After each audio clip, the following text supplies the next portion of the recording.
Oh, hey, didn't have the intro here. Forgot about that. So we're live right now. So you got Dave walking around and I forgot to set up the intro. So we're already live, Dave. I didn't put it on there. Oh, what the? Oh, I didn't have it from the thing because of I use recording studios. I take stuff on and take stuff off, and that's what happened there. all right. Yeah, so I took I off. figure I had that 10 intro seconds there. to go grab a beer. You usually do. You usually Yeah. do. So, surprise, surprise. Well, now we are actually Yeah. live here. Well, welcome in, everybody. Another Midwest beer show here on the 19th. So, heading into basically the last weekend of summer at this point now, right? So, it was like the Yeah. 21st, I believe. And we'll be saying goodbye to that. We were just talking a little second ago. Still got some time there before the time change takes place. But, yeah, it doesn't feel like it here. It feels hot. It still feels like summer for sure. yeah. I don't know. It's Summer like trying we're to beat us outside in up. our Speedos or something. Yeah, it's hot. But today was a day where I actually got a chance to do Oktoberfest Cincinnati. So I'll talk about that here in a second. But it's one of those days when it was so hot and just the comfortability of even drinking beer. It felt like, what am I doing out here? Like this, I can't even really enjoy the beer because the heat is beating down. And started out, had a nice dunkel from West Side Brewing and had the Sam Adams stuff happening. So we had the Oktoberfest there and some of the Boston Lager. And we'll talk about that here in a second. And then it was almost like, okay, I got to wrap this up. So I walked around, did some footage on some stuff. And it's like, we get another beer or not? I was like, well, no, that's like, oh, pale. Let me get a pale ale. So I ended up getting one of the Dog's Pet. They had their, what's the one they have? The name of the rock group. The Grateful Dead one? Yeah, like the Grateful was that guy. I had that one there, which was a decent pale ale stuff. But I just needed something with some fruitiness or something in it because it was not working in the heat out there. Yeah, I have a review for that I'm going to put up. It's kind of an interesting taste to it, but I had it in the comfort of my home, so I'm sure it hit a little different out in the blazing heat today. But yeah, that was an interesting beer. Yeah. So it was kind of like I almost was looking for like just like a juicy hate. Like this is the time you want a beer to taste like juice because it was so hot out there. Yeah. But needless to say, got through it. So Oktoberfest Cincinnati is going through the weekend here. Had a great opportunity, and I'll put some stuff up on the community page for those that watch here on the Facebook. You can see, but I got a chance to actually meet and talk with Jim Cook for a bit. Real cool guy, really laid back considering how long he's actually, been doing stuff. This icon. And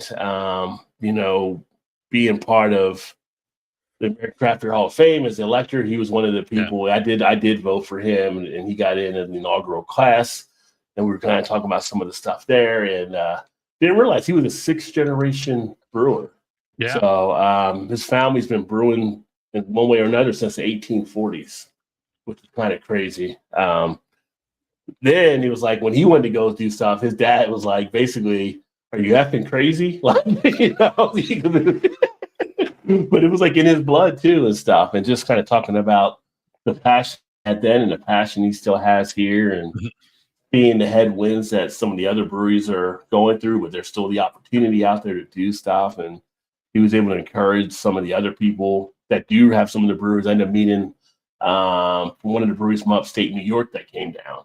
I think Wanda Brew Works, I believe, and you had a chance to actually talk with Jim Cook as well. And just, there's a lot of stuff out there and you're able to pick his brain for a bit. So it was a great session. And it was great that they actually allowed us to all get together. Shout out to Lexi for getting that done. Shout out to Keith from the local Sam Adams Tap House here.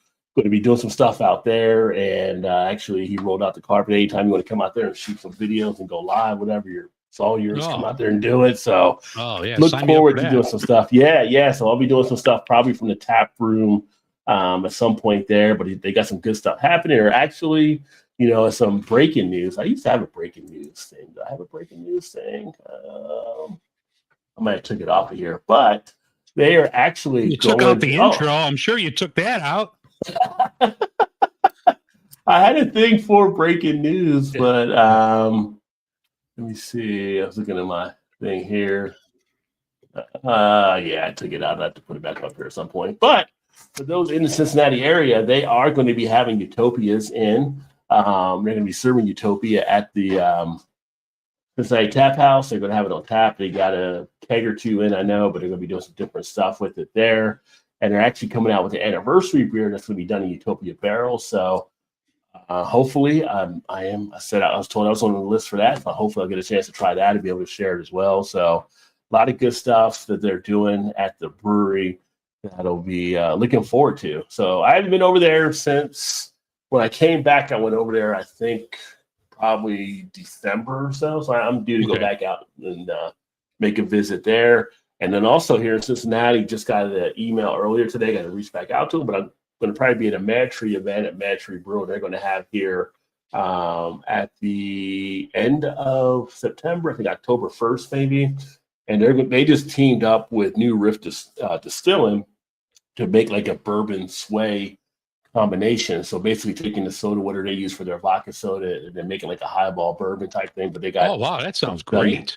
Yeah. So they're gonna have a happy hour for us to come out and kind of sample and talk about that with them and stuff. So stay tuned for that as well. And I'll get some details and get that stuff all put together. So a lot of good things on the agenda that actually happening. But Oktoberfest Cincinnati, did have a cup here. Kind of like not a cup I put in a bag, but I did get right here. Jim Cook like signed off on the cup and everything. Oh, there you go. Cool. Yeah. So it was to Rod and it said cheers, and the cheers got a little smudge, but Jim signed it there. So I'll put it on the back with the autograph table over there. But they did provide us with a grab bag. So I thought I'd share some of the different stuff in the grab bag. Unfortunately, the grab bag itself, I put too much in it and the strap broke. So after I take this stuff out, I don't have to throw it away. Oh, this is kind of like a live unbagging video. It is like a live unbagging. And I have not really looked in to see all the stuff they have in here yet. So I'm going to share that here real quick.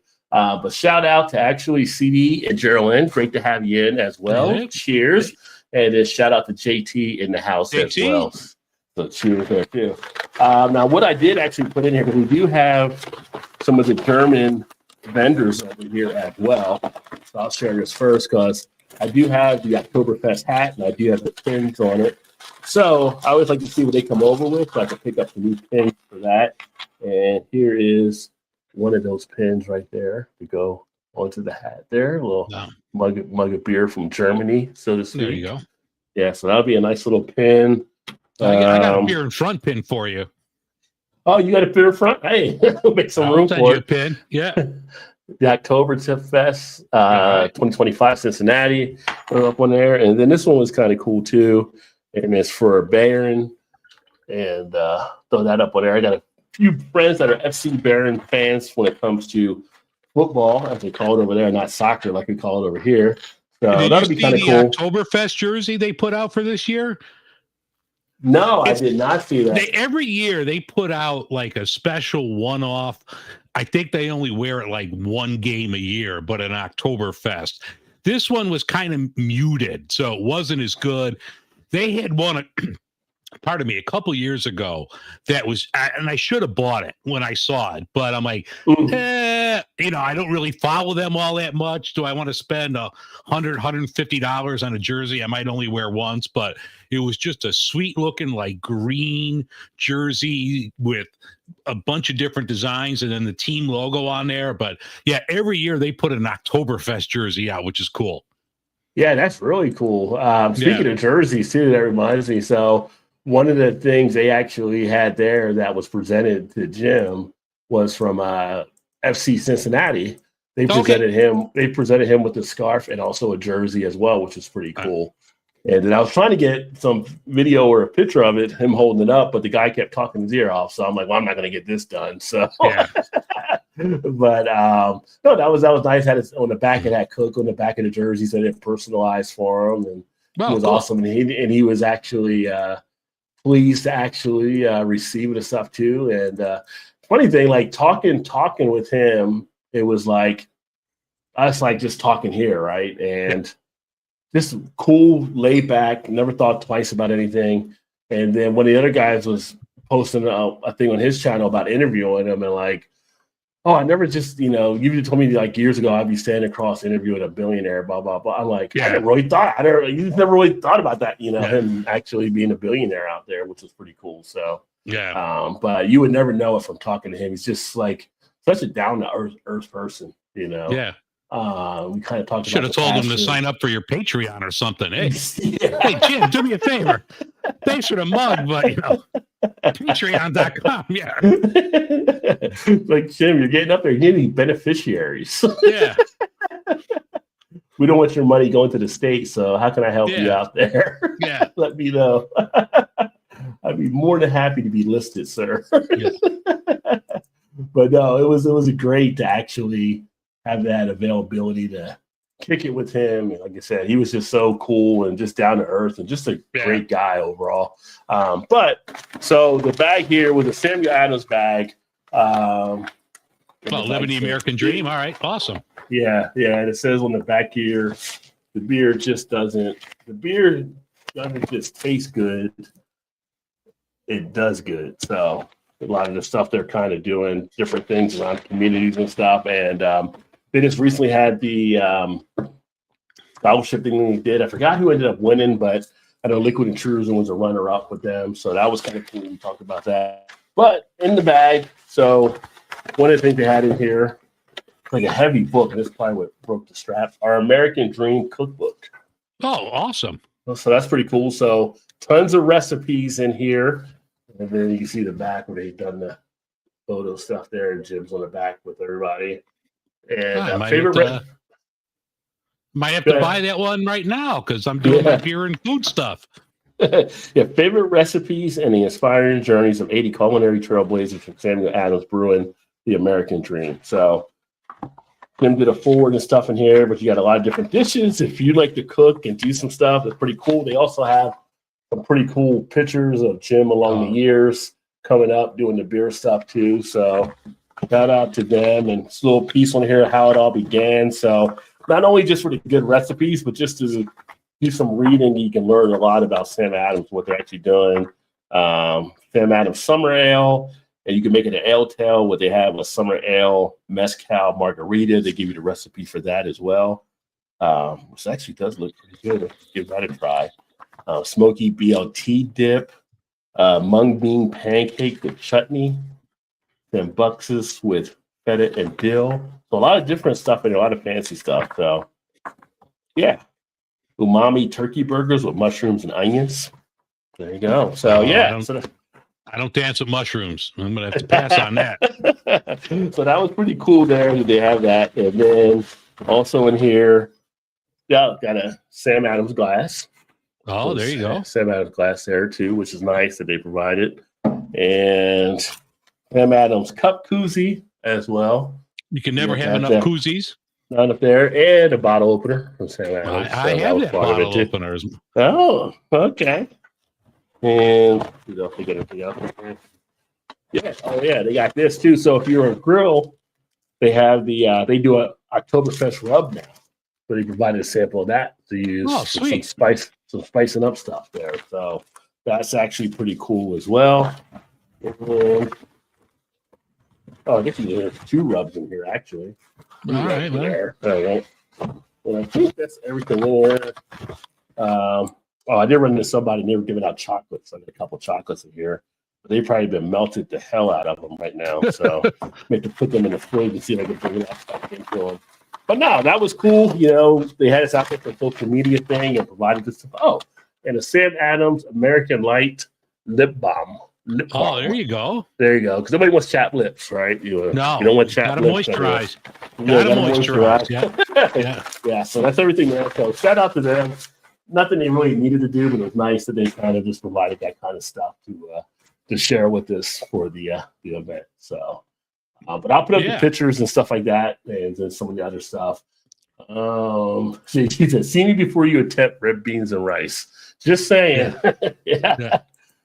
Kidney beans and rice is a good combo. I don't say what's up, Vanessa. I've never kidney beans and rice. I don't know. I guess you could. I know the red beans and rice is a big dish, but why not kidney beans?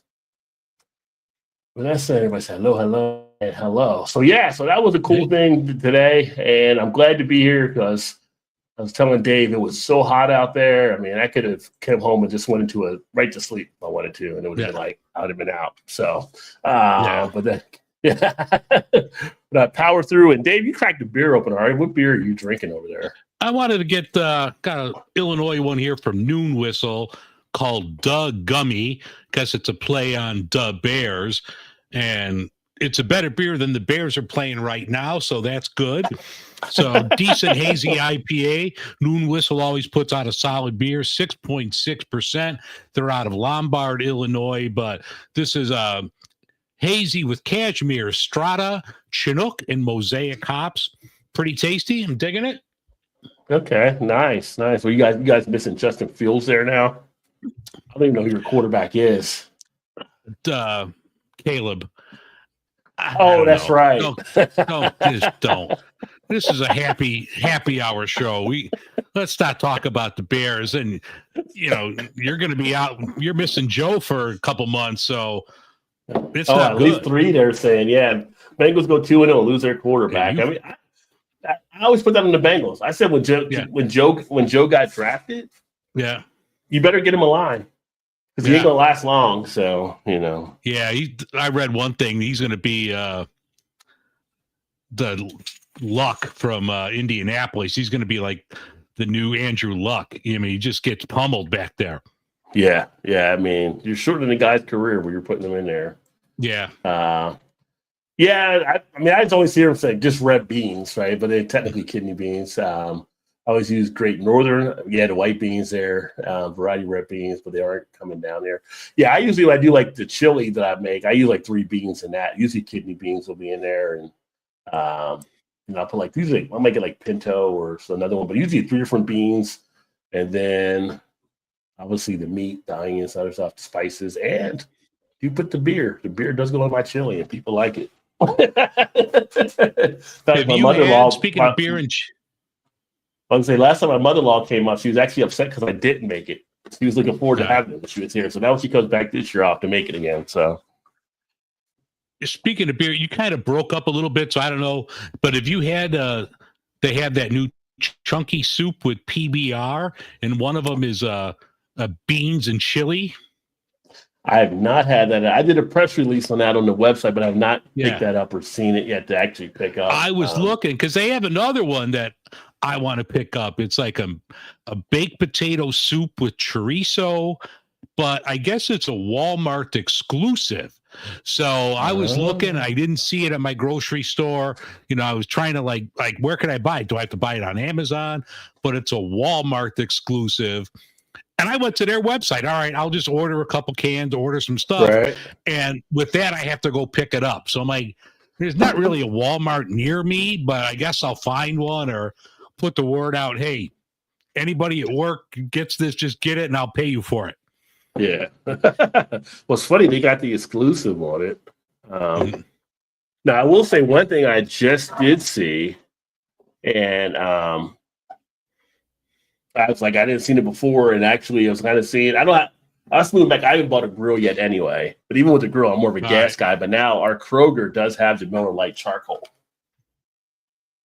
So we have the Miller Lite charcoal that's actually in the store now. So I was kind of like, I don't have a grill, and I don't usually use charcoal, but it's just, and that came out like months and stuff ago. So I figured maybe they didn't sell as much as they thought they were. Now they're getting into the stores and stuff. But or more stores to get it out of inventory. Nostalgic NFL season for me so far. The Saints sucked hard for most of my childhood, early 20s. Yeah, Saints were bad for a long time. Yeah. So I'm actually cleaning out some of the stuff in my beer freezers I have right now. So I'm actually realized I had another one of the all black everything breakfast stout still in there from Esoteric and Elmatic in their collaboration. 7.9% ABV. I was like, oh, I need to drink that. So that's what I'm drinking right now. Stout, mixing it up there. Yeah. But that was like this at the event today, awesome type thing. One of the things I saw this week as well, and I had a picture of it on the Facebook page. I don't really need to pull it up, but so I don't know how they calculated all the details, but stat wise, they got some of the 50 drunkest counties in the country. Oh, 41 are in Wisconsin, which we know Wisconsin can put back some beer. We've always seen or read about the Wisconsin drinkers that take place, but I think the whole country, 41 of the top 50 are out there. So I don't know. I mean, I guess maybe when it gets hard winters, you can't really do anything, but you're in the house just drinking and watching movies or whatever, because you're like 10, 11 feet of snow or something. You're not going anywhere. So it's just interesting to think that one state dominates by that much. I mean, you look at New Glarus, and they always do Wisconsin. They don't, distribute, and they're like the 11th or 12th, top selling craft brewery in the country, and all they do is their own state. Yeah. Well, this might be why, because they drink so much of it. It makes it worth it for them not to go anywhere else. But that was a staggering stat that I saw this week. Yeah. I was going to do like a Charles Barkley joke in there about, I'm just not going to go there. This is maybe if I have a couple more of these, I might, but I'm going to. I kind of want to hear you do your Charles alone right now. I want to hear you do your Charles Barkley. No, well, once we, the after show. I want to hear your terrible. Yeah, that's for the paying subscribers. Yeah. Well, if you ever go to Wisconsin, folks, don't worry, they'll have enough beer there for you. Apparently, so yeah, no running out of beer in that state. And then so upcoming, we also have Ohio Craft Beer and Ohio Pint Day happening next week here in Ohio. I know, Dave, you saw the glass there as well. Yes, but that'll be on September 23rd. So that'll be next week. And I'll pull up the glass here and take a look at it real quick. Yes, and you need to acquire 2 of those glasses, one for your friend in Illinois. Yeah.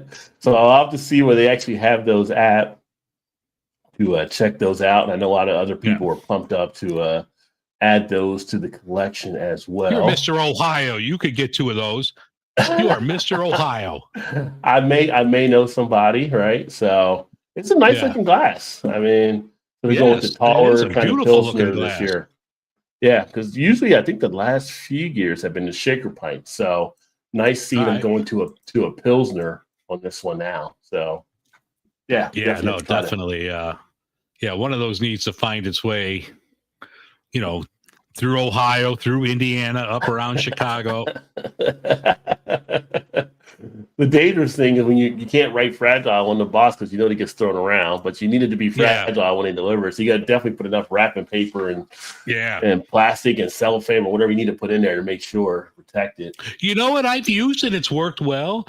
Like the Amazon, like the poly bags that are already bubble wrapped. So I've saved those and wrapped glasses in the Amazon bags and then put it with other packing material. But that's worked well. Okay, that could be something there too. Then, yeah. Well, sometimes they get the glass; they'll get them in a box too. So hopefully, it's in a box as well to help keep it safe there. I'm a little skeptical about that Wisconsin drinking meme. If true, it's a recent development, or so it seems. Well, I know, like when they do like the top 10 beer drinking cities, Wisconsin usually has 5 or 6 on the list. Yeah. And there's not a list coming out of Wisconsin. It's like out of just like Brewers Association or other spots. Like it seems to be legit on how much they're drinking up there. Yeah. I mean, they put cheese in their head at football games. They got to be drinking something. Yeah. They're trying to hide their meth problem behind the wall of kegs. What does mom make? Does meth make you thirstier? I wouldn't know. I wouldn't know either. Yeah. We'll have to ask Peggy. Yeah. No, we don't want Peggy picking up any dependencies. So no. But Peggy might be taking a break if I'm going to be off of work, so you never know. Oh yeah. Peggy, we're going to hold off from having you on for a few weeks. Yeah. Things are a little tight right now. Yeah. So let's see here. So then we had Bell's. Bell's is actually celebrating their 40 years now, right? So they got that taking place, and they're not done apparently. So they got their 40 years, and they're also $20 million investment. So they're putting money back into the brewery to make more things even happen and even grow it out further. So I know some of their distribution have pulled back from a few things, and they were acquired under New Belgium, I believe. So, but they're getting infused with some more money to do stuff. So that'll be interesting to see what takes place there. And I think they're doing a special expedition stout this year. Yeah, that looks fantastic. Of that too. Yeah, so if you happen to see that out there, I would definitely say to try to pick that up. And it's going to be like there. It's going to be at Bell's, and then it's going to be probably around that Michigan area. So if you happen to see it, definitely worth trying to grab it. I've always been able to get like the expedition stout and stuff here, so hopefully I can get that, because that's always a great beer. But yeah, that's like the special edition. Hopefully we get that, because that really looks good. Yeah. Yeah. I mean, it's a great stout as it is. So yeah, I forgot what they were barreling and stuff in for the anniversary, but it'd be a great job. Yeah. So look forward to seeing what happens there. And then we get into, so it's the last weekend, unfortunately. People knew it was coming though, but up in Northern Ohio, Royal Docks is on their final weekend. I think we may have touched on them last show, maybe a little bit, but just amazing on them having to basically now be heading to close their doors after being one of the fastest growing breweries out there for such a long time. But it ran its course, and that's the case that's taking place. So they'll be closing up after the weekend, and anybody up in that Northern Ohio area wants to swing by and check it out. It'll be like, check them out, pay your respects, I guess, and have one last round with them up there. So tip your bartender as well. Tip them well. And I think they're like in, I believe, the Akron area is where they're located. Okay. So hopefully they'll get their support and stuff up there. I mean, you never know nowadays. These breweries, one goes down and one pops right in, but they did have a presence up there, and a lot of people really enjoyed what they were doing. So it wasn't like when Platform did their thing and then they were just like, okay, we'll take the check now. That's what we were here for. So they were actually trying to make some pretty good beer out there. Yeah, speaking of one moving out and one moving in, Wheeling, there's District Brew Yards, and they have the original ones in the city of Chicago. Their second location was in Wheeling. They took over, I don't know if you remember, if they were even out by you, but remember the chain brewery, the Ram? Mm-hmm. They were out there, and it was this great spot. So District Brew Yards took them over, and it was a great location, and they had like a lot of good breweries. They're kind of like an incubator for breweries to, they could get their stuff out. They're closing in Wheeling like soon, and they're even selling the one in Chicago. So that's not good news. The one on Ashland Avenue in Chicago is the one I'm more familiar with. They're really good, but you have breweries like Twisted Hippo, Casa Humilde, both of which I love. They're some of my favorites. You also have Burnt City around the bend that they brew there. So I don't know what's going to happen with them. Like, where are these breweries going to like brew now? Especially like Twisted Hippo, because their place in Chicago that was close to me burnt down. They started brewing over at District Brew Yards, and now they're closing. So that really sucks. But, it just sounds like the owners were just like, this is a time it ran its course. And, hopefully like the Wheeling location and the city one, something else comes in there, because they're big locations. You could brew a lot of beer there. So hopefully somebody else with deeper pockets wants to get in there and, reopen those locations. Yeah. I mean, you just don't know, Yeah. I mean, whatever the reason that might have been behind it, maybe more will come out over the time. as well. But I think we've talked about it before that, for a while in the beginning stages of craft breweries, people were opening up breweries were beer people. They were home brewers. They were, they were crafts people, men and women. And now lately, a lot of it's just money people looking to make money. And, we all know craft beer is slowly going down. And I think the money people are looking for more return on their investment. If they're not getting what they expected, they still might be profitable, but not as profitable as they want.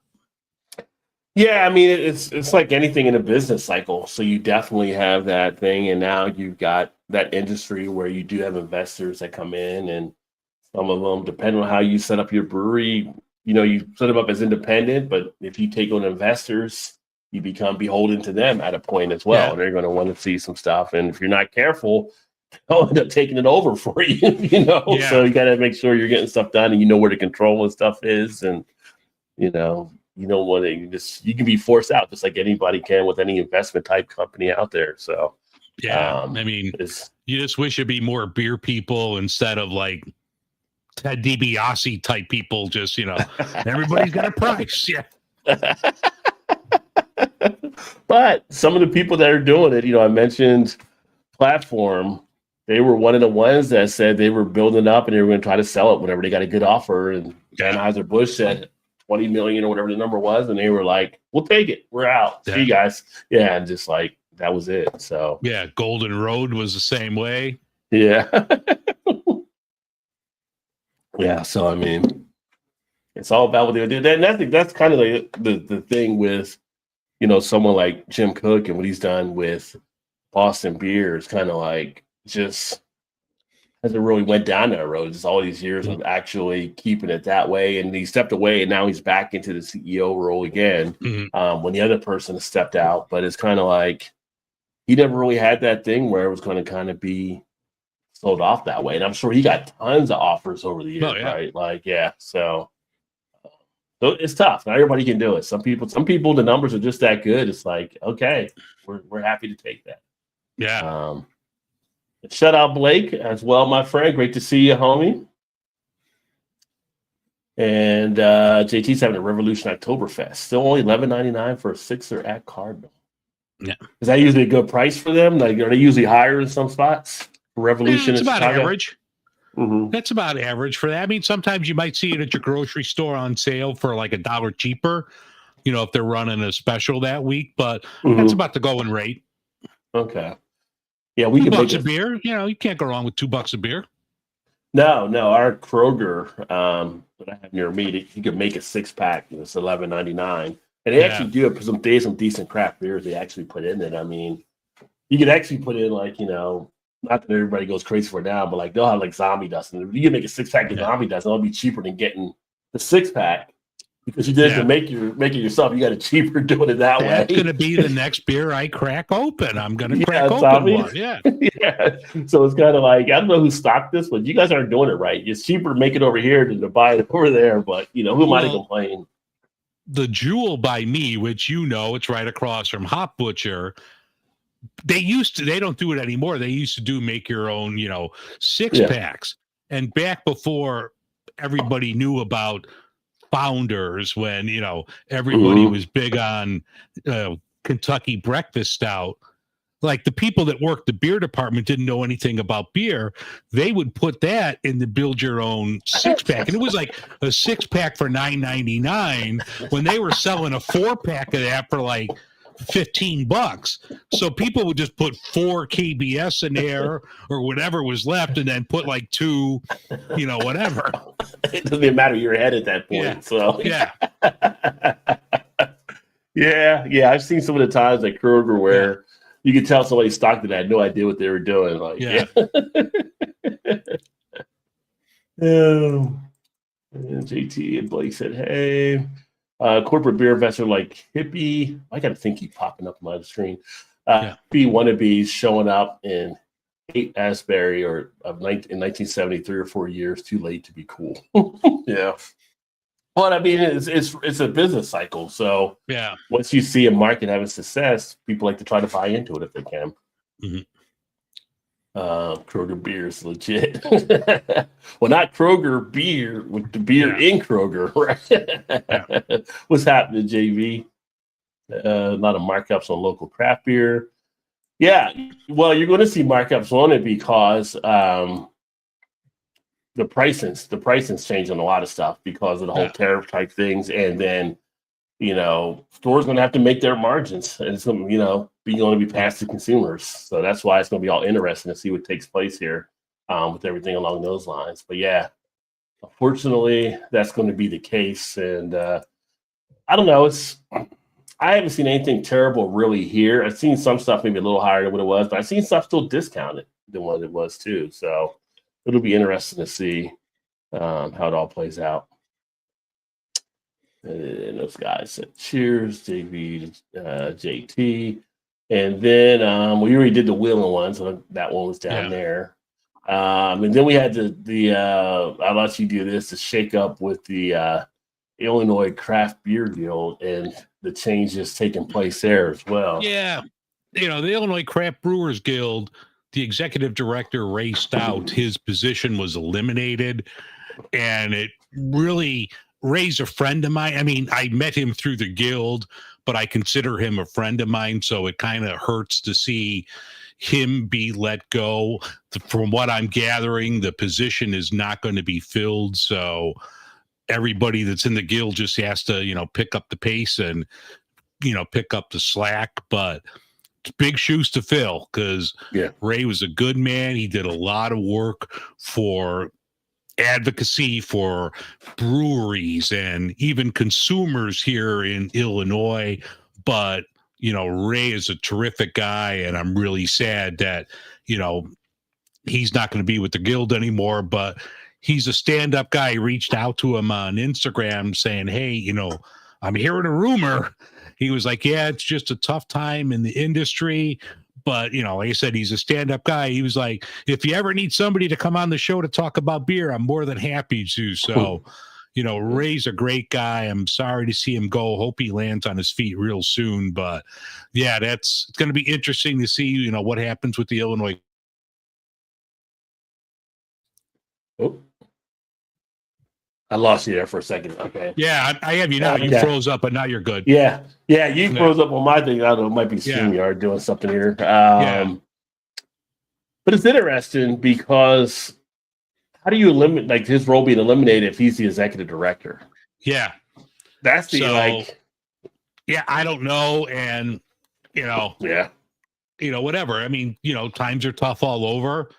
And, I'm sure that's not a decision that was made lightly, because I know personally what he does for the breweries and the guild and, like I said, beer drinkers and everybody. Like, he's there pushing agendas in Springfield, our nation, or our state's capital. So, I mean, Ray's a great guy, and, hopefully the people that are taking over all his roles, I'm sure they're going to do a great job. So, more power to him. And, but I feel bad for Ray, because, like I said, I consider him a friend of mine. Yeah. It will be, hopefully, knock on wood, he lands and stuff going. It seemed like, from what I know from the interviews and stuff you've done with him, seems to be solid, and no doubt he'll be picked up somewhere to do something. But still a tough thing there. Let's see comments here. It depends on the store. A couple of bougie bottle shops on Brockwell near my apartment were a Sixer Revolution going for $15.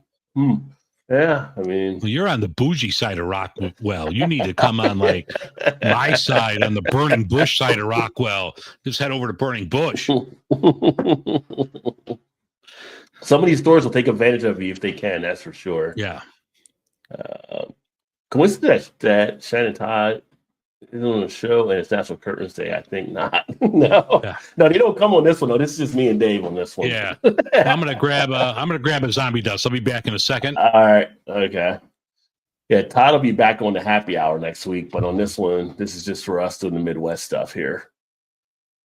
Big Daddy in the house. Cheers, my friend. A Beezer from Old Irvin, great 6.7% IPA. I've not heard of that one there, so that's It's Old Irvin, so I know it's gonna be good, right? Yeah. And then shout out for JT also to Big Daddy there. Yeah, so the one, like I said, I'm drinking the all black everything breakfast stout. It was one that I pulled from the fridge that I still had in there. I needed to finish out, and it was at 7.9%, but it's solid. It contains flaked oats, cocoa nibs. I'm sorry, cacao nibs, vanilla beans, and coffee beans. Pretty solid. And then Dave just went to go get a classic of the zombie dust to actually drink here. It's still weird just seeing this in cans. Just remember this in bottles for so many years. Yeah. Hold on. My dog. Go see your mother. Yeah, I think it was just speaking of cans and bottles, I'd have to double check it, but I think it was Molson Coors that just said they're getting rid of bottles. Oh, Moosehead. Okay. Moosehead, yeah. Moosehead's getting rid of the bottles. Okay. And going to be all cans or kegs. So it is what it is there. I mean, this Zombie Dust is still a great beer, but God, you remember like the uproar when this came out? Like there was a couple times in Munster, Indiana is not that close for me, but a few times like I went there and they had signs at the brewery, no Zombie Dust. So you couldn't even get it there. And like, if you could get it, if like your Binny's here in Chicago, I'm sure Jungle Jim's was the same way. Like they put a limit, like a 1 6-pack, a limit, per person. You could not just like load up on this. And now you can get it in mixed packs. You can get it in everything now. Yeah, I remember stores would have limit, like only 1 6-pack or whatever per purchase. And I don't know, Jungle Jim's is one of those stores. I don't know if they ever did it there to say because they get stuff in. I've never seen anybody put limit on stuff. It's kind of like if you're there, you're there. And if you want to buy it, buy it. Yeah. So, but Zombie Dust, I remember being in little local spots and it was like, you were limited, or you would have like if you went over to Indiana to 450 North, they would limit you on how many you could buy there and some stuff. Yeah. So it's interesting. I mean, you would think for the store owner, they would just want to sell if it's that popular, let it sell to whoever, but they do want to make sure a lot of times I guess to get it more out to different people. But yeah, it's like frustrating. You go there and it's like you brew the shit here. You should have it here. You can't get it in Munster. I mean, they had it on tap. You're there, but like you drive there, you want to grab a case, throw it in the trunk to bring home with you, and you couldn't even buy that. Yeah. But that's probably one of the beers that like put Citra hops on the map. Yeah. Because, it's a Citra hop beer. And then for a while, Citra, and it's still extremely popular hop, but yeah. You got to raise a glass to Three Floyds on that one because whoever owns the name of Citra, you made some money off of Three Floyds. Well, that's one that used to confuse people as well because it's not actually technically an IPA; it's a pale ale, and everybody kind of assumed it was an IPA, and it was like the line is so thin. I mean, but it is just a pale ale. That's excessively hot, but Undead pale ale. 6.5%. So I mean, it's on the high end of a pale ale. Yeah. Well, those lines change now with some of the brewers what they're doing and stuff too. It's like stout tastes like a porter. I mean, technically a stout is a porter, but they're more closer in line to confuse people now than what it used to be, right? So, like Victory at Sea, that was an imperial porter, but a lot of people think it would have been a stout. It was just like it was such a good beer. That's probably the one beer I missed the most from Ballast Point. It would be those. Yeah. Have you ever did, like they used to do the variants here where you could buy in the old bombers, but they had like a peppermint one that you could even get at our Costco when Costco would do bombers, but they had the peppermint and that was a phenomenal beer. Yeah, I never had the peppermint one, but I had some of the other ones, and it was just like they didn't miss a mark whenever I had any of their Victory at Seas. They were always so solid. That was one of the few beers that I had that I've ever given like a 5 to, like for my own personal thing when I do Untapped. Like it was just blew me away. Zombie Dust and Gumball Head, possible to find back in the day. Yeah. Gumball, I've done beer festivals and I've worked the booth with Gumball Head, and it's amazing. Like people that will, they don't do it as much now, but years ago, I mean, the line would just push back. Like when they knew Gumball Head was there at the beer event, it's like they just wanted to come over there and get that off the bat. So that was my pregame beer before we started. There you go. Yeah. If you're in a bar, always buy bottled beers. When a fight breaks out, they work better than the cans. Yeah. Unless you can rip the can top off, right? You can rip the can, then you become a different type of weapon. JV, you may have watched Roadhouse one too many times. Yeah. Had a Zombie Dust on tap at Gino East on Superior last weekend. Some friends were from out of town. There you go. Nice. But yeah, Zombie Dust, definitely a classic there. And we're getting Oktoberfest now. Obviously, the pumpkin stuff out there, but what about Christmas? Because the Christmas bell is already being rang, and Great Lakes will be having their first pour Christmas on Thursday, October 16th, starting at 11 a.m. with the ceremonial keg tapping at 11:30. And you had pointed that out there, Dave, about them having the first pour. And looking into it, they actually have a contest too. If you go to Great Lakes Brewing, there's a contest where I guess you could be that one or two people that tap the keg with them. There's like those special things you get if you're picked or chosen for it. So they have a little contest in play up there in Cleveland. But yeah, I mean, Christmas beers are about to hit as well. So, which I think last year, Trogs and their Mad Elf might have been out towards like mid-October as well, and some other ones started hitting. So pumpkin season squeezed a little bit more so we can get Christmas out there. So yeah, I'm sure we'll be seeing like Sierra Nevada Celebration out soon, which you'll never hear an argument from me. Celebration's probably like, I don't know. I don't think that's a beer nobody has a bad word about. No, it's a top-notch one for sure that they actually do with that. And it's it's interesting. I just did the review. The last beer review I did was what I had actually here that was held out for a bit, but it was from Heartland Brewing in Ohio. It was their cheer. It was their cheer, and it was a spiced ale. Still solid, and it's just like a little holiday cheer here in September, and start getting in the mood. But it was one of those ones that tasted Christmassy, right? So it had that Christmas type feel to it, and those beers started hitting. I do have pumpkin. I did finally pick up, and I'll have the review. I got to do it. I'll do the review on it. But I did pick up the caramel pumpkin.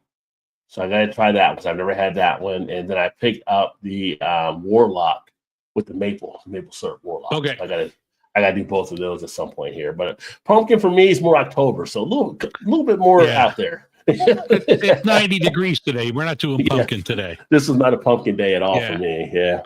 Yeah, but reading the release about the Great Lakes Christmas, have you had the barrel-aged Christmas? I actually have one in there to do a review, and I haven't done it yet. So because they're going to bring that back again this year, and that was spectacular. I mean, Great Lakes Christmas, like all of their variants, like the Oktoberfest is one of my favorites, and the Irish Red they do, Conway's, that's one I grab every year. But like the Christmas is always probably, now that Anchor Steam doesn't do their Christmas stuff anymore, I would say the bigger national breweries, the Great Lakes Christmas is probably my favorite. And their barrel aged, outstanding. And it's not like heavy. It's not like a 14%er like some of your barrel aged stouts, but just like the nuances you get from the bourbon barrels and that. Oh my God. Great Lakes, if you're listening, send some to Chicago. Hook a brother up. Yeah. Yeah, they do some great stuff. In fact, just had it here. Yeah, Big Daddy was talking about first beer tonight was Nosferatu. He loves every year that comes out. He's right into it once it comes out. Talking about red ale. Sneeze. Hold on one second. Okay. One of the best imperial red ales to actually enjoy out there, Nosferatu from Great Lakes.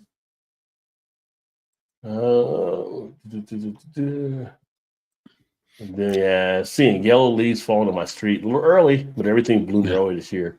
I think all the temperatures just messing with stuff. We had like some of our trees changing earlier this year already, and it's like that's usually October when it happens. But plants are getting screwed up with some of the weather stuff as well. Yeah. But yeah, the other thing we had was I'll let you hit on this, the Surly collab that's taking place. Yeah, that sounded really cool. Let me pull it. I got So it. Surly, and Surly's out of Minnesota. They're collaborating on this beer with Double Elbow, and it sounds like really good. It's European style. Well, Double Elbow does European style lagers, but this beer sounds really cool. They're using from Riggs Brewery, which is in Illinois. They're using a low oil corn. Now, I don't know exactly what that is, but the barley comes from Troubadour Farms in Fort Collins. And I just had the folks on from Troubadour on my second to last episode for Craft Malt Month. So I'm looking forward. I hope I can get my hands on this. I think it's just going to be a Minnesota only release, but Surly always puts out some good stuff. It sounds like this one's going to be fantastic with the stuff from Riggs and the stuff from Troubadour Malting. So it says it's going to be on tap at their Surly Fest Bash. I don't know if it's going to be available, but if it's available, I need to get my hands on this one. Yeah, 4.4% ABV. I was allowed the name Freak on a Leash is the name of the beer. Pours a clear light straw color with low bitterness and nuts of biscuit, fresh hay, and corn chip. There you go. Which is always funny when you see that. That sounds outstanding. Yeah. And that's kind of like we do like some of the reviews and stuff sometimes, and it's like, I feel like it's like corn chip, but am I right to say corn chip? Yeah, well, apparently some stuff is corn chip, right? Or we talk about like the barnyard smell, like what's based like the fresh hay type thing. Or, it's just funny when you see other stuff validated. Well, damn, I had it right then on what it was. Some of the terms tastes in like beer, Doritos. Yeah. Some of the terms in beer that you come across sometimes, you're like, it doesn't sound right, but it does sound right. So you're second guessing yourself. Like, anything else like musk, that wouldn't be good. Well, some IPAs is kind of musky. Well, okay, but oh yeah. And then we had 18th Street Brewery, which it's kind of sad there. They're selling their brew house. 18th Street does some really good beers. Yeah, and they're out of like Hammond, Indiana, so not that far from Three Floyds, but I think this kind of took just a lot of people by surprise that, their stuff is on the market where you could buy like their fermenters and tanks. So there hasn't been a lot more news about that, but 18th Street put out some, solid stuff. So, hopefully they can rebound or, somebody could put these fermenters to good use. Yeah, I actually met one of their owners before who was going through one of the distributors I knew here in Cincinnati, and had a pretty good, crew and stuff like that, doing some great stuff. So it's sad to see. I mean, they said they're putting the work in. Everybody loved their beers, and I knew that had their beer. So it's kind of weird to see that they're actually going to be going through this process. Yeah, I mean, there was a couple of their beers that we could get here, not a lot. So they didn't have a big footprint here in Chicago, but what I had, I enjoyed. Yeah. But, like we've always said, it's tough right now. Yeah. I mean, if you've got a beer you enjoy, make sure you go and show some love and work to kind of keep them around. Right. So, and then Big Muddy Monster Brewfest. That's another one that you actually came across there too. And pull that up here. Oh, maybe not. Because now the link that was working before is saying, I had the same thing. I couldn't pull that link back up. So if you like Big Muddy, they got a fest. That's all I know. What kind of shit is that? You don't have permission, Big Muddy. What? Big money, you might be. Maybe you guys gonna be in trouble too. Who knows? Yeah. Well, one of the other things I actually saw too, I don't know if you saw this or not, but it was kind of like the states with the most breweries per capita. Yeah, that Vine Pair article. Yeah, the vibe pair, and was kind of interesting because I saw that was somewhere else. Pull that up here. If they had let us go in and check that out. And I was thinking somebody had this. I think it was something that someone had maybe posted at one point, but kind of interesting because again, we go back to where we had that Wisconsin thing earlier on, but you go down here and it has a breakdown of the different states and capita numbers, and the darker the red, the more that's actually there, right? So Yeah. but like Wisconsin isn't that dark red; they're like in that middle orange. But Maine, because you know have a lot of people in Maine, right? So it sticks out more. Yeah. You got people spread out across that state, just like you have out in these like states. Vermont, Maine, and Montana. You got 12 people in the state. So come on. Same thing, Wyoming. What do you got? Get out of here. I have more people on my block than you do on your street. Fuck out of here. Yeah. Vermont's like, we got Ben and Jerry's and we got beer. So there you go. But it's interesting to see how it's actually there. But what I like is seeing like here, we talk about Ohio and stuff here. Like, Ohio's kind of in that middle area. Yeah. You got Michigan up there. You got Wisconsin. Illinois was a little bit less than I thought it was going to be. I thought Illinois might have been more to that orange as well. But it might just be Chicago heavy, maybe. Yeah. But yeah, that's like I'm looking at the people above. South Carolina? Come on now. Yeah. Well, South Carolina's light though, because they're like the yellow. Yeah. So yeah, they're on the same level with you. Yeah. So yeah. But look at California. California is like right with us at the same amount. And look at our primo, breweries in California. Yeah, but California's like how many people out there? I mean, they're like the number 5 economy in the world. So they got like tons of people and But it's interesting because this is like at the bottom. Like, look at Texas at the bottom. I mean, Texas is known for their beer, but big state, not enough breweries. Not enough brewing. They're kind of spread out in some parts too. But we do like stuff like the Midwest show, and you got like 1, 2, 3, 4, 5 right there showing to have some pretty good per capita number. Like I said, I just think Illinois is just more the top heavy up top, maybe, but that in Indiana. But still, it's some good beer in Missouri would be considered part of the Midwest. Missouri has some decent breweries with Boulevard and some stuff happening out there as well. But but it's just kind of interesting to come out with this report about the per capita type stuff.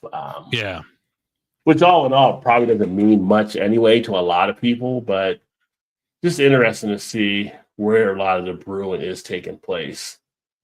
Because New York, you would think New York might be more towards the middle too, but they're like lighter yellow, just like Illinois. Yeah. Yeah. Yeah, they're right there above California. Right. So it's interesting. And then Alaska is bright red. Well, how many people you got in Alaska? And what are you going to do in Alaska? You got to be drinking. You're drinking and you're fishing. You're trying to stay warm. So it makes sense for Alaska to have a high number for sure. But just one of those interesting reports you see out there. It was funny. I was talking to the Gnarly Gnome at Oktoberfest today, and we were talking about some of these lists that get compiled by people. And it's like the best 10 IPAs or the best 10 breweries and all that kind of stuff. And his thought process is the same as mine. And like, unless you've gone to every one or you had every one, then we don't want to see your list. Like, just say like the 10 that I would choose as my top 10, because unless you go to every one, like there's always going to be something out there you haven't had that's going to be probably doing a great job. So lists are like that. Lists are like statistics when I was in school. Like when I took statistics in college, and they were like, "What do you want? What do you want to come out of the chart?" Yeah, and you're like, "Just let me know, and I'll set up I'll set up the vertical and horizontal to match, and we'll be going up. So I can make it go up. We just need to know what your goal is, and correlate to anything." And they were like, "That's how people use statistics." It's like, interesting. So you always got to be careful on that stuff. Let's see here some of the comments. JT says, Cyril, you're a big Ween fan, so you used to have a beer called Bludgeon Your Eye after a Ween lyric. And so Colorado looks like a microbrewery capital. Well, Colorado does their damage with beer. I mean, that's why they hold the Great American Beer Fest there every year, which I wish they would take it on the road at some point, and like it's now. But I remember, like, I had to look to find a good brewery to go to because there wasn't as many. And now this was like 2010, 2011. So I haven't been back there in a while, but it's just, we're probably spread out. Like, it's Texas, so you know, I handle part of that for my drinking a lot of day Steiner job. Bach when you're out there, yeah. It's just like it's spread out. Like I handle that part of my day job with some stuff, and it's like if you were to drive from Houston to some of the spots down in southern Texas, you're driving 3 hours sometimes to get to their city. So there's not much in between. So yeah. Oh, there's no Jerry. Did Jerry die? No, I think Jerry is Jimmy Kimmeled. Oh, really? I did not realize that. But it's still Ben and Jerry's ice cream. Yeah. But they kind of bought Jerry out on it. I think he's Jimmy Kimmeled. That's interesting. But why not Ben? They both say like do stuff. So that's interesting. Don't even get me started on the Jimmy Kimmel thing now. Yeah. Yeah, last time we did a show, somebody called me a leftist. So, yeah. Somebody did call you a leftist. Fuck. Oh, yeah. Stick my left foot up your ass. Stuff. It's like, why are you attacking me? What did I do? Yeah. Sometimes people just lash out, I guess. Yeah. But this is something new, and I was telling Dave about this one earlier. So, and it's funny because they just reached out to me about attending an event with this. But Mad Tree Brewing teamed up with New Riff Distilling, and usually their sway is their vodka soda, but they teamed up to make a Raven's Riff sway where it's going to be done with the bourbon. It's going to be a bourbon highball, 8% ABV is shown here.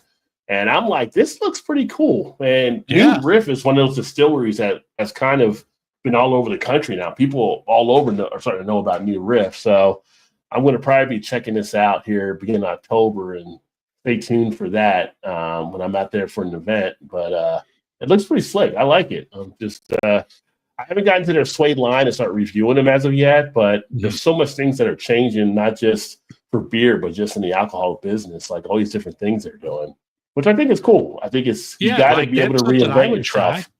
Yeah. You got to reinvent yourself. So wait, I have a dog coming back.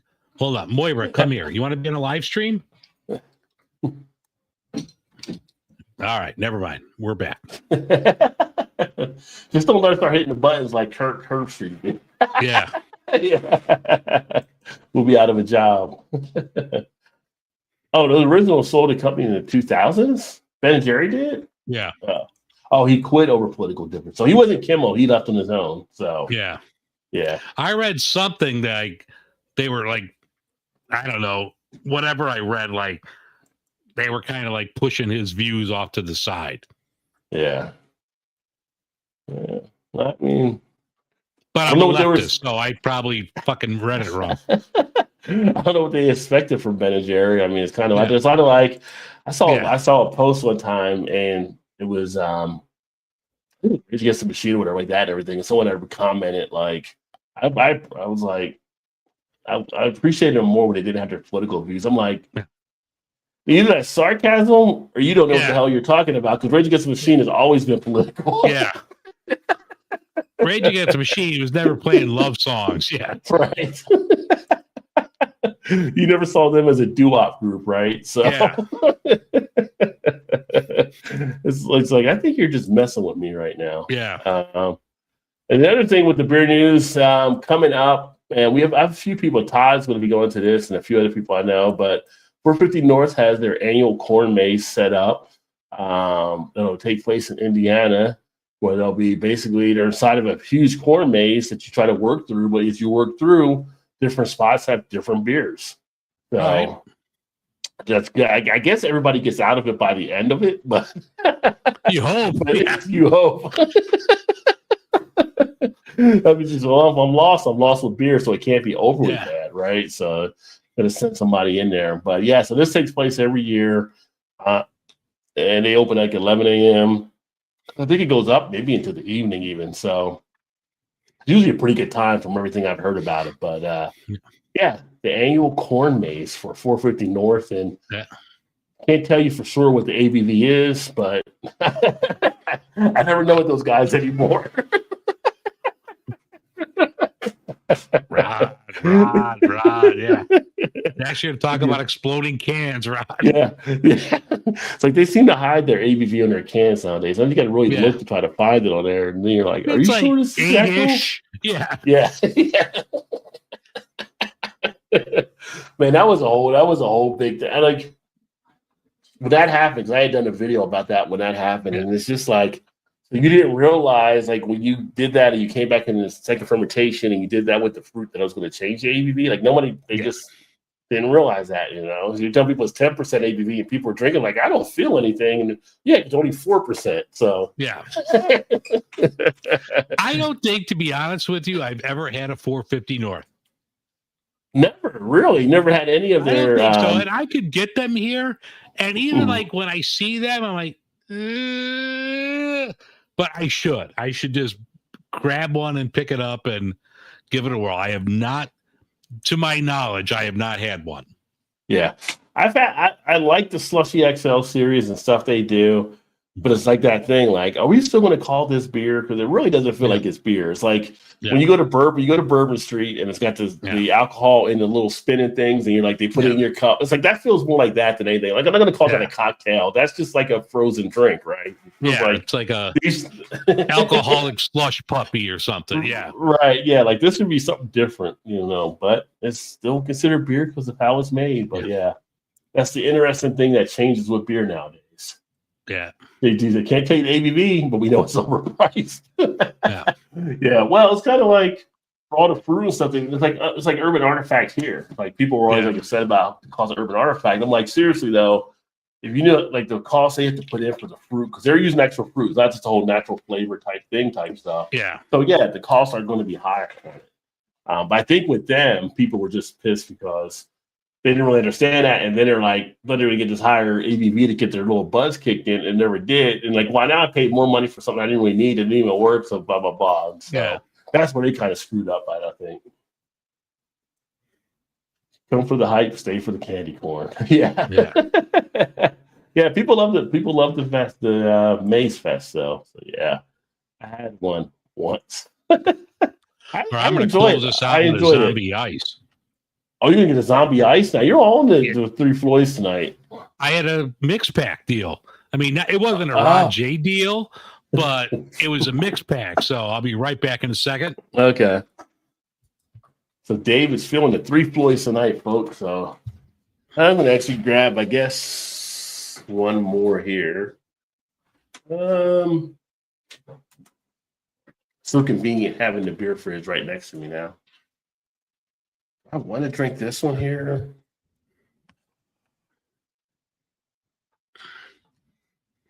This is like the night drink right here. Night, Gracie. So I'm going to actually do the wooden cask Blackfire bourbon barrel aged smoke stout. So wooden cask is one of our Cincinnati area breweries. They're actually in Northern Kentucky. This one comes in at 12.7% ABV. And here's a look at the can itself. Shout out to Randy over there at Wooden Cask, the owner and brewer. And when I came back to Ohio from being in Baltimore, I was coming back through. I had to go to Detroit for a job thing. Came back down, stopped at the little gas station things where they got the craft beer. This is one of the beers they actually had there, and I had not had Wooden Cask for a number of years. I got to grab it, got to get it. So, and so I'm going to crack this one, put it into a glass. Yeah, I mix it up. I'm having a Miskatonic instead. because I haven't talked about them in a long time. So this is their Valkyrie Hazy IPA. A friend of mine, Sarah, brought this over the other night. 7% alcohol. They're located in Darien, Illinois. I like everything they put out. I don't see a lot of it, but it's good. And this Valkyrie's pretty tasty. Nice. Well, right there, the head dissipated really quickly on that one. Yeah, So, no head, no head, no backstage pass. That's it. Yeah. I do like, yeah. I always love a good smoke on stuff. But I gotta do the video. I actually have a little smoker to smoke your drinks. I gotta do a video on that to share with you guys at some point here too. I haven't used it yet, but it came like with oak and hickory and like some flavor type ones. And basically you take the chips, put them in this little smoker, you put it on top of the glass, and it smokes the drink inside the glass. And I'm like, that's got to be a win, right? Because I wanted to try it out so I can share it with y'all. See, and I bought one a couple years ago to use for like to give like, because I see there was this one steakhouse that's no longer here, but they would like subtly smoke the steaks and then sous vide them. And I'm like, what if I got one of these type of smokers? And I bought one. And like the first use, and I read the directions, I blew out the screen on the smoker. I'm like, I get one use out of this. I returned it. Yeah. I mean, it did a nice job, but if you burn it out after one use, what good is this going to be? What good is it? Right. Yeah. Whatever was a defective one, did you get a replacement or you just kind of? I just returned it, got my money back, and maybe I'll pick up another one down the road because in theory it was good and the steaks were really good, but it's just like, I spent like $70 to get one use out of this. No, it's gotta go back. Yeah. And then how was the Three Floyds Lager, Dave? Is a hoppy? This is Miskatonic. So you didn't do the lager. Yeah. I've had the Three Floyds Oktoberfest. It's really good. Not overly hoppy, but it was solid Oktoberfest. I mean, you're not expecting, a ton of Cascade hops in an Oktoberfest, but no, solid beer. Yeah. I just did the one video I uploaded with the difference between the Märzen and Fest beer, just for people to actually know if they're doing Oktoberfest stuff. But it's interesting. Like I'm more of a Märzen guy. Yeah. I'm more of a Märzen guy. I like the heavier malt. I like the malt. I like the sweetness of that malt. It just kind of hits right. Nice cool day. Not that we have it today, but the weather starts to turn. Yeah, it's just it hits right. Like just sit outside, maybe have a fire going outside, maybe throw something on the grill. Yeah. It's like I got home earlier and it was like, I got time before we go live tonight, and I couldn't even sit outside and smoke a cigar and have a beer because it was so freaking hot. Like it just wouldn't be pleasant. It wouldn't be pleasant. I could do it, but it just wouldn't be as pleasant as I want it to be. So I need to get back down into that 70 degrees. Like I said, enjoy a stogie and a nice maybe beer. In a couple of weeks we could do like an outdoor version. We could sit outside. I could bring the camera outside and we could do a cigar. I could do that. Yeah. Oh yeah, we could do an outdoor version as well. Yeah. I mean, I don't know. I'll have to rig up some lighting, but sit outside, have a stick, and have a couple beers. Yeah, that would definitely work. Yeah, actually, I found a pretty good deal. If you're to smoke, I could send you a thing, but I got a pretty good deal that I found from cigarpage.com. They hook you up with some pretty good cigars for some reasonable prices and stuff too. Yeah, I mean, I don't even have my humidor. I used to have a really nice humidor. I don't have that anymore. I haven't had a stick in a good year. So, but I'm a big go for a good cigar. Yeah. Well, with Mallory, Big Daddy, she's got a lot of stuff because she's actually been doing a lot of stuff with Steve Ravine Brewing, and she had some other stuff they were doing with her and Chew. So that's why we actually hadn't had her on as much. Well, me and Todd did the happy hour, but she's been so busy on that stuff that we haven't been able to get her hooked back up and everything. Because Friday night at a brewery, it's definitely one of her heavier type nights and stuff. When we were doing the Thursday nights, it made it easier for her to try to pop on stuff. But actually, you need to reach out to her and see how it's going for stuff there too. But last I heard, everything is going smoothly, but they had to do a whole transition there from Ravinia to Steep Ravine, and seems like they got a lot of stuff they're putting out on social media and stuff, so they're trying to get the push going for sure. Yeah, it was been a while since we've had her on there. And her channel, because of being so busy, they have not been able to really post as much. So she was really going through my channel and post up to her channel even. So yeah, I'll have to reach out.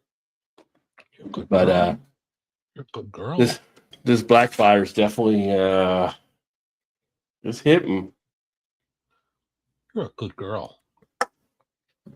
You want to go bother your mother? He's talking to his dog, by the way, if y'all don't know. Yeah. You want to piss off mommy? Go see your mother. Mm-hmm. Go see your mother. She wants to see you.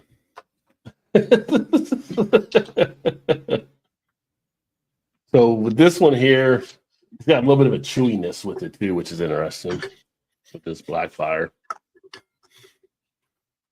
Definitely get that barrel. But yeah, beer news wise, that's the beer news we have for this week there. So not other stuff really too much happening. October, for those that follow the Facebook page, if you saw, I'm going to actually be doing a beer tasting at our River Roots Festival we have in Cincinnati. So that could be interesting. See how many people show up for that. But yeah, taking people through beer tasting and talking about social media should be a fun time. Yeah. I mean, I got this coming Thursday, I'm going to go down to Haymarket in Chicago, and we're going to like talk about their brewery, their history, and we're going to sample. I know what I'm going to be eating, and it sounds phenomenal. So you'll just have to stay tuned for it. But that's going to be the latest in the beer and food, pairing series. So that looks really good. Hopefully they'll share the recipe that I could share with listeners. If not, I know they make a great fish and chips with one of their lagers. And I know there's another restaurant that's close to me, Mrs. Murphy's, that JT probably knows about, but they use their lager in their fish and chips. That's absolutely great. One of my favorite places in the city for fish and chips. Like the French fries, the chips, they make it in like beef fat. Oh my God, is that good? So, if I don't get the recipe for the dish that they're going to share, I'll post the fish and chips recipe, and that's outstanding. So I'm really looking forward to that. I'm going to talk to them on Thursday. I'll probably have that out, a week or so afterwards after I edit it. But yeah, I'm like really stoked about that. Was beef fat better than duck fat though? I don't know. They do duck fat here in Cincinnati. Yeah. It's pretty good. Yeah. Yeah. The beef fat fries. Well, until like the 70s, maybe McDonald's fries had beef fat in them. Yeah. And then they went to oil or whatever. But yeah, beef fat fries are the shit. Yeah. Well, I know Shake and Steak here, and I haven't tried them since they did it, but they went to Tatla. They went to do stuff, and people have kind of talked about their fries being pretty good now too. So, yeah, I haven't been to Steak and Shake in like 5 or 6 years, but they always had those real skinny bad fries, or the French fries. They were good. Yeah. He said I went to Miss Murphy's on a bad day, I guess, about 6 or 7 years ago. Yeah, they're good. Couple other fish and chip places are good, but like if you go like during Lent when everyone's going, it's because they're just churning it out. But like you go now, their fish and chips have always been solid for me. Yeah, some good fish and chips aren't bad to have. Yeah. So yeah. It's just like great comfort food. Like we were talking chili earlier, or red beans and rice. That's just a good like comfort food. Just give me some fish and chips. I'm good. Yeah. Meatloaf. Yeah. Meatloaf. Oh, I love a good meatloaf. Yeah. Yeah, we have a place here that we found out they do like meatloaf sandwiches, which are pretty solid. Yeah. These have beef fat until 2000s, and some vegetarians call them out. Yeah. Haymarket was on our brewery tour with Marty Nachel. Great food, great beer. On my barbecue team twice for the Old Urban Beer and Barbecue Challenge, which Haymarket ran. Nice. Yeah, Marty's been pretty busy doing a lot of stuff here. Yeah. Marty's a busy man. The book he's working on right now were beer stories. I couldn't think of a beer story in time to really get him something. Yeah, I got him something, so I'll see if I make the cut. Yeah. But I could have got him the one that got me into craft beer. I could have had a story, but I just never thought about the time that I was past the cutoff. When you have so much stuff happen, it's hard to keep up on everything. Yeah. Spoiled in Chicago, so many great spots to choose from. Yeah. That's a good problem to have, though. That's a good problem to have. Cincinnati's got even though we're below like North Dakota in breweries per capita. Yeah. But that's not your fault, though. I mean, you've got a lot of people versus living in North Dakota, right? So which I didn't realize. Someone had mentioned to me, speaking of other breweries, that Great Divide's not making beer now. I thought I saw something about that. I didn't realize that, like, that Great Divide wasn't actually, because I got like Yetis and stuff that I'm going to do some reviews on, and I didn't realize they had not been doing it now. That's interesting. Again, they're one of the ones that have been out there for a number of years.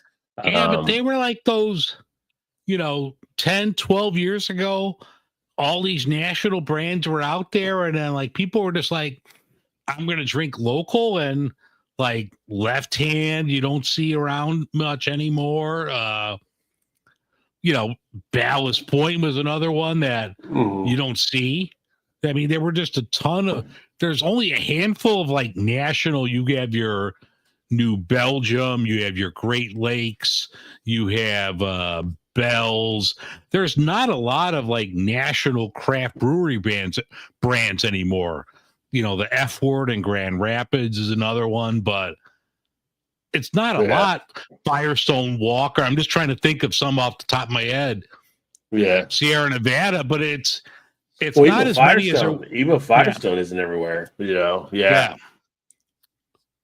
Because I know I did that video for their Oktoberfest when the guys mentioned they wish they got Firestone back in their area. Yeah. Just some of the distribution and some of the pullback. And I mentioned earlier here, I know we talked about Bell's 40th, but I know they were pulling back from some of their distribution to focus more around the Midwestern states. It's hard. It's tough. I mean, the dollars aren't coming in. You got to justify, maybe it's time to cut back. Be more like Spotted Cow. Just do it in your home state with all your alcoholic Wisconsinites. Yeah.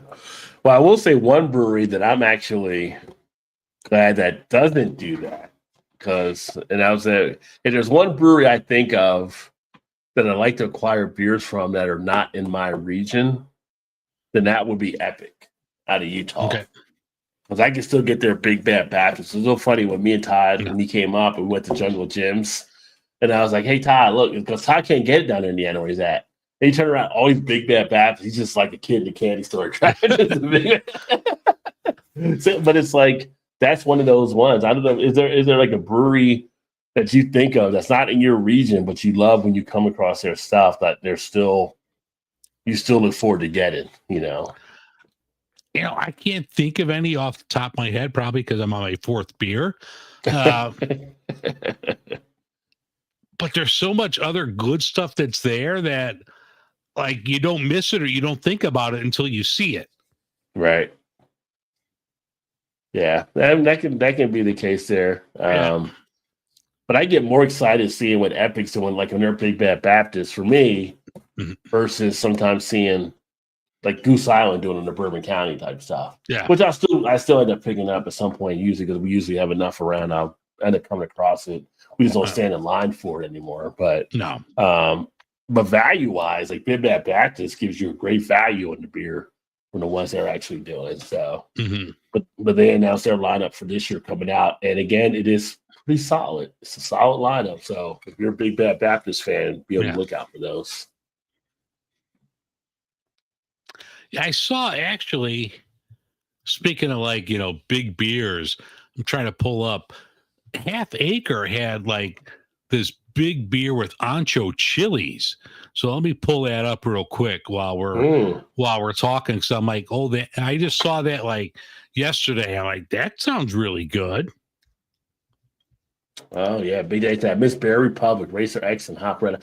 The funny thing with Racer X, I had numerous times to drink that beer and I just didn't, and then all of a sudden it's gone, and it's like I should have drank it when I had a chance to drink it. It's like that's just the story of craft beer, though.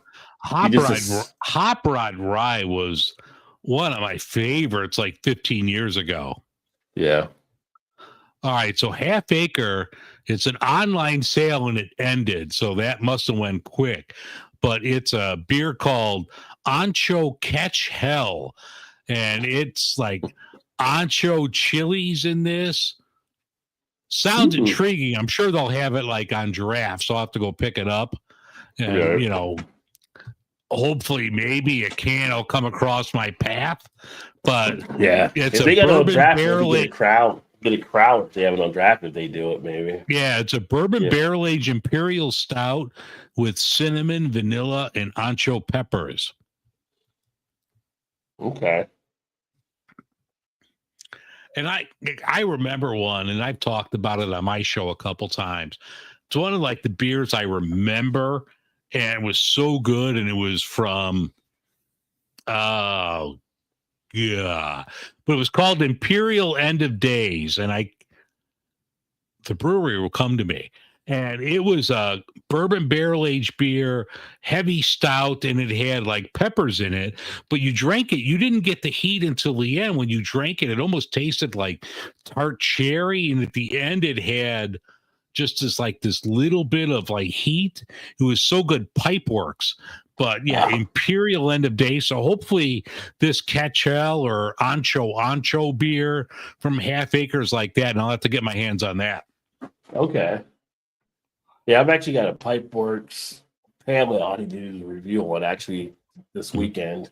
Try to get that done as well. But I like Pipeworks. Well, Big Daddy's the one that got us the Ninja versus Unicorn, which is really good before too. Yeah. We get that now in distribution here too, so we're getting Pipeworks really? Okay, cool. Coming through. Yeah. It's always funny how distribution works. So the things you'll come across sometimes, and it's like the thing you don't come across. It's like I was trying to find the that Dragon's Milk variant that came out, and like the store I was at, they were like, "Oh, all they get is the base. They don't get anything else and stuff like that." And I can go like Jungle Gyms or something like that and everything just to kind of find it, but it's just like some of the people, they don't buy some of the stuff in some of the store. It's like they don't get it in.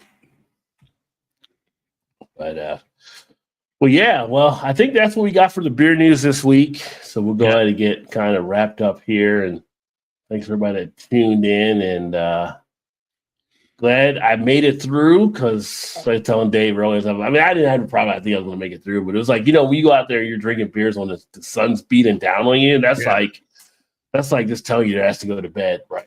It's just that's like just a power nap, and you wake up at like 2 a.m. and you're just like, what the hell time is it? Well, it was funny when I told the wife I was going down Oktoberfest, and she's like, okay, so you're coming back like what, like 11, 12, like at midnight? That's not, I got a live stream. Like, I'm not going to be down there all day. And there's no way you can be down there all day in that heat. It would have been brutal, So you only drink beer for so long. Even when you go to a beer festival, you go like a 4-hour type shift and everything. And it's just like you get back and you're ready to kind of relax. Yeah, it's that hot. Like, I always like bringing like a water bottle with some liquid IV, something in there, because like you got to rehydrate, because you're else you're just going to be like hammered after 2 beers. Yeah, you definitely have to down there and stuff. So I had some brat, I had a Met, had a couple hot dogs when I was down there, because I was down there for about like 6 hours or so, and had a hot dog. That was it. No brats down there. Yeah, no, that's just I said I had a brat, I had a Met, and I had a couple hot dogs. So, and then had had a red velvet funnel cake, which was really good. Ooh. I like red velvet. Yeah. So that was pretty decent in my opinion. If you're a funnel cake type person, yeah, I enjoyed that one there. But they had like a lot of the other German type dishes there and different type of potato salads and all kinds of stuff. I almost got some fudge to bring home, and I'm like, I don't need that in my life. I'm already drinking beer. I don't need any more fudge. I mean, I'm already trying to get back to working out a little bit, and that's Do they have any good like schnitzel or anything like that? They had schnitzel down there. I didn't have any of that. They had some of the pretzels. Yeah, I mean, it's like all kind of just German type dishes and stuff. So it goes through Sunday. So I might pop through there again on Sunday to see, depending on what's going on, or maybe tomorrow, just to kind of check out some of the other stuff they had down there. But it was like a ton of walking in that heat. Like I said, the heat was the biggest driving thing. So everybody was trying to find shade at a certain point. They're like, why are you standing in the sun? Well, like we weren't standing in the sun when we began. The shade was here. The sun moved.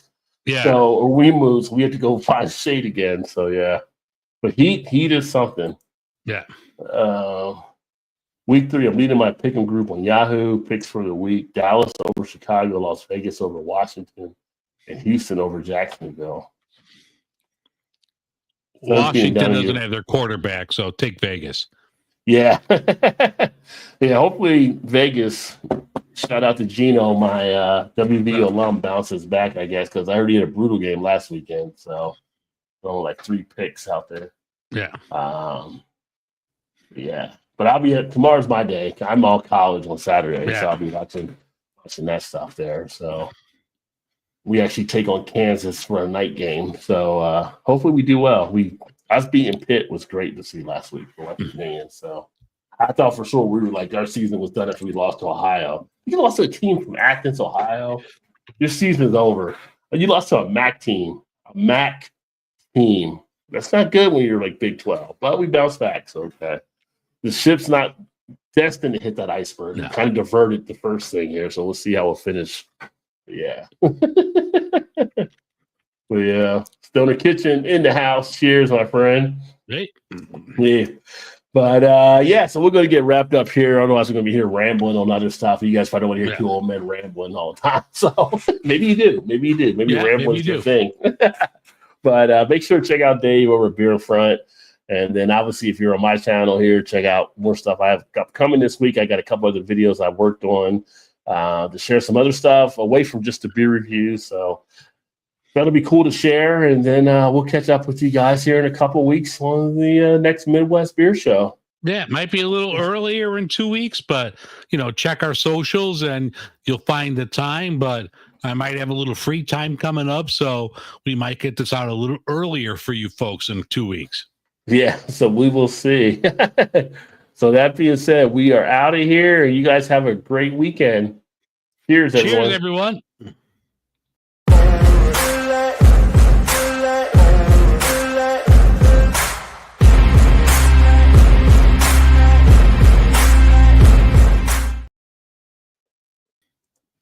They got some